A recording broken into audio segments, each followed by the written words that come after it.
중학교 1학년 2학기 대단원 도형의 기초, 오늘 마지막 시간입니다. 오늘은 간단한 도형의 작도와 삼각형의 작도를 따로 한번 알아보고 삼각형의 합동 조건이란 무엇일까에 대해서 한번 알아보게 됩니다. 우선 작도라는 것은 우리가 거의 처음 해보고요. 이게 우리가 해보던 게 아니기 때문에 좀 어색하고 복잡할 수 있습니다. 그리고 학교에 따라서 시험 범위가 넓으면 시험 범위에서 제외하는 학교들도 있습니다.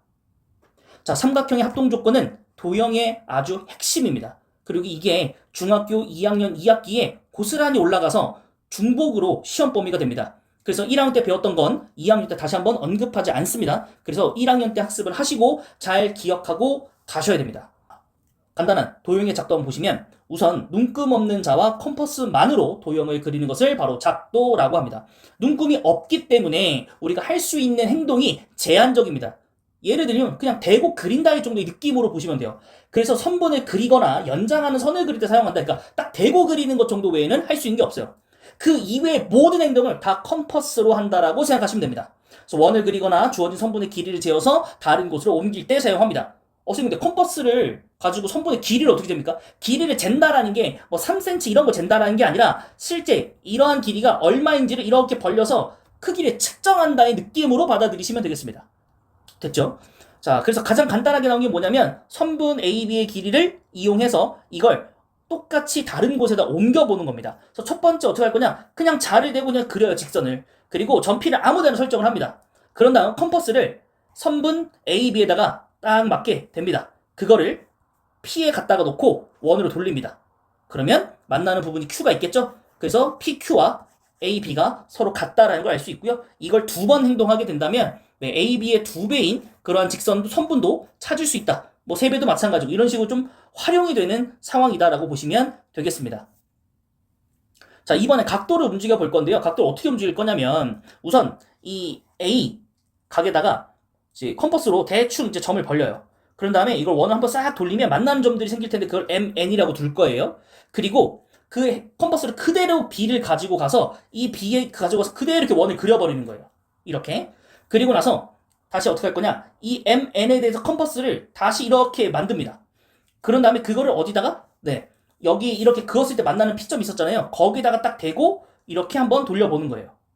그러면 여기서 그었을 때와 여기서 벌려놓고 그을 때의 교점 있잖아요. 요거를 연결해서 반직선을 긋는 거죠. 그러면 이렇게 벌려진 각과 처음에 우리가 세팅했던 이 A의 각이 서로 같다라는 것을 알 수 있겠다라는 거고, 이걸 여기다 대고 똑같이 한번 더 하면, 그죠? 똑같이 한번 이렇게 해버리면 어떻게? 2배 각도 작도할 수 있고 뭐 3배도 작도할 수 있다. 이렇게 볼 수 있겠습니다. 두 번째는 삼각형의 작도입니다. 삼각형 작도를 하기 이전에 기호와 용어에 대해서 한번 알아보도록 하겠습니다. 우선 삼각형 ABC 이렇게 읽고요. 쓸 때는 이렇게 한다. 그 다음에 대각과 대변이라는 게 있는데 이게 마주보는 거에 대한 걸 부르는 거라고 보시면 돼요. 어떠한 변이 마주보고 있는 각, 대각. 어떤 각이 마주보고 있는 변, 대변. 이렇게 생각하시면 됩니다. 자, 그 다음에 세변의 길이를 준다고 하면 작도할 수 있을까에 대한 생각입니다. 자, 근데 이것을 길이를 아무렇게나 주면 못 그린다는 거예요. 여기 예시처럼. 하지만 적절하게 잘 주면 이렇게 이쁘게 삼각형을 그릴 수 있다라는 거예요. 그게 뭐냐? 바로 이겁니다. 이건 우리가 도형을 할 때 계속적으로 알고 계셔야 되는 겁니다. 됐죠? 가장 긴 변의 길이를 빼고 나머지 둘을 더했을 때 무조건 그 합이 가장 긴 변의 길이보다 커야 됩니다. 그래서 예시 나와 있죠. 이렇게 보시면 되겠습니다. 가장 크게 체크해야 되는 것 중에 하나이고요. 우리가 이런 거 길이를 3개 줄 때 SSS 작도라고 부를 건데요. 이것은 우리가 향후에 합동 배울 때 SSS 합동 배울 거거든요. 그것과 조건을 일치시켜 버리는 겁니다. 우리가 공부하기 쉽도록. 그래서 세변의 길이 주면 작도할 수 있다. 이렇게 기억하시면 될 것 같고요. 그 다음에 작도는 그럼 과연 어떻게 할 것인가? 세변의 길이 중에 아무거나 하나를 가지고 와서 먼저 BC를 작도를 합니다. 그런 다음에 B를 중심으로 다른 변의 길이를 하나 갖고 와서요. 그거를 컴퍼스를 긋습니다. 그리고 나머지 길이만큼을 가지고 와서 컴퍼스를 반대편에다 대고 긋습니다. 그리고 이 두 개 교점을 가지고 연결하시면 바로 SSS 작도가 나오게 됩니다. 자, 두 번째는 두 변과 끼인 각입니다. 자, 말이 좀 애매하죠? 끼인 각? 네, 중요하다라는 거예요. 그냥 각이라고 하면 되는데 끼인 각이라고 굳이 얘기했다라는 건 굉장히 중요한 내용이라는 거고요. 꼭 이렇게만 주어졌을 때 작도를 할 수 있다라는 얘기입니다. 자, 그럼 변이 두 개면 S가 두 개고 각이니까 앵글에서 A라고 쓸 거거든요. SSA라고 쓰진 않아요. SAS라고 씁니다. 이걸 왜 그렇게 쓰냐면 S 두 변 사이에 끼인 각이라고 해서 이렇게 표현하고자 하고 SAS라고 표현할 수 있겠습니다. 끼인 각을 가지고. 됐죠? 그럼 작도 어떻게 할 거냐? 우선 각을 그냥 갖다가 작도합니다. 그리고 나서 이 밑에 이 축이 되는 바닥이 되는 거에다가 변을 길이 하나 갖고 와서 컴퍼스를 그어버립니다. 그리고 나서 나머지 C에다가 각도 재놓은 거에다가 대고 길이를 마지막을 그어줍니다. 그래서 요 B하고 A하고 만나는 걸 나중에 연결하자. 이렇게 하시면 되고 요 두 개의 순서가 바뀌어도 상관은 없습니다. 네. 그래서 작도 순서도 나중에 나오게 될 건데 이렇게 같은 게 두 개가 나오는 조건에서는 SAS 이렇게 번호를 매긴다고 하면 S2A, S1도 되고요. A 여기서처럼 S1, S2 그 다음에 A, S2, S1 해도 됩니다. 다만 안 되는 게 뭐가 있냐? SSA가 안 돼요. 이렇게는 못합니다. 왜냐? 끼인 각이기 때문에 변을 두 개를 작도한 다음에 이 각을 내가 어떻게 벌릴 수가 없어요. 그래서 같은 게 두 개 나올 때는 요게 앞으로만 오지 말아라 라는 겁니다. 그러면 정답이 바로 나오겠죠. 다음 한 변과 양 끝각의 크기를 주면 우린 작도할 수 있대요. 그러면 한 변의 길이를 줬으니까 S, 각도 두 개 줬으니까 A, A죠. 근데 이렇게는 안 써요. 그러면 이 네이밍에 맞춰서 하면 어떻게 됩니까? 한 변과 그 양 끝각을 주었다 해서 SAS라고 우리가 표기하시면 됩니다. 이거의 작도는 어떻게 할 거냐? 일단 길이 하나 작도합니다. 그 다음에 이거 양 끝각을 각각 배정해서 연장선상에서 만나는 각, 교점을 이렇게 연결하시면 됩니다.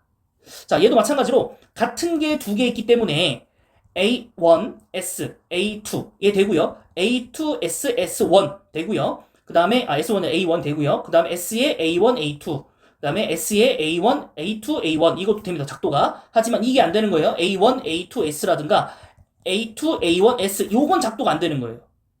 됐죠? 같은 거 두 개가 있을 땐 항상 그게 연달아서 나오면 앞에서 안 된다라는 겁니다. 이미 답을 발설한 거예요, 여러분. 저는. 자, 마지막 삼각형의 합동 조건입니다. 자, 합동 조건에서 우리가 초등학교 때도 가장 집중했었던 게 뭐냐면 대응점입니다. 우리가 대응점을 잘 봐야지만 같은 부분을 빨리빨리 찾을 수 있다는 거고 그게 중학생 됐으니까 변과 각으로까지 번지는 겁니다. 그리고 우리가 합동에 대한 기호는 짝대기 3개로 씁니다. 는. 오케이? 됐죠? 그래서 삼각형 ABC하고 삼각형 DEF는 합동이다 라고 이렇게 쓰는 거고 요게 알파벳 순서가 아니라 대응점 순서로 썼다라는 거 생각하시면 되겠습니다. 그럼 우리 이걸 가지고 뭐 할 수 있냐? 대응변을 내가 잡을 수도 있고요. 오케이? 그 다음에 대응각을 내가 바로 잡을 수도 있는 거예요. 그래서 합동이라는 걸 그래서 하는 겁니다. 자, 문제에서 이게 합동이다 라고 했으면 문제에서 각 A를 찾아라 라고 했으면 각 D를 바로 보고 찾으시면 되는 거예요. 정답을. 이런 식으로. 오케이? 내가 얘를 이렇게 돌려서 이렇게 맞추면 같은 각이다를 알 수도 있겠지만 그렇게 하는 건 초등이고 중등은 얘를 보고 합동 조건을 가지고 와서 이렇게 표기만 할 수 있다면 A랑 D랑 대응점이니까 대응각이기도 하겠다라고 해서 그냥 보고 가지고 오는 거예요. 오케이? 풀이 방식이 좀 다릅니다. 자, 합동 조건은 작도 조건과 똑같습니다. 그래서 여기 써있죠? 하나로 작도할 수 있다면 그게 바로 삼각형의 합동 조건과 똑같다라는 겁니다. 오케이?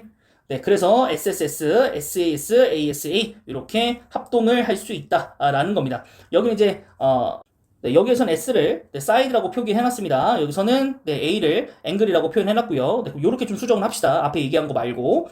자, 이것으로 합동 조건까지 내용이 끝났습니다. 근데 지금 사실 작도가 더 오래 걸린 것 같고 합동이 더 조금 걸린 것 같잖아요. 근데 문제 풀 때는 합동이 훨씬 더 유의미한 가치를 많이 가지고 있습니다. 그 여러분들이 사실상 제일 어려워하는 것 중에 하나예요. 왜냐면 이미 그림에는 합동인 것처럼 그려져 있기 때문에 여러분들이 조건을 잘 못 찾습니다. 사실 놀랍게도 잘 못 찾습니다. 그래서 그 찾는 연습이 굉장히 힘들 겁니다. 네, 그래서 점점 문제를 풀어가다 보면 합동이 더 어렵고 중요하다는 사실을 알 수 있을 겁니다. 자, 일단 개념 익히기 먼저 푸시고요. 그 다음 영상에서 개념 익히기에 대한 채점 하도록 하겠습니다.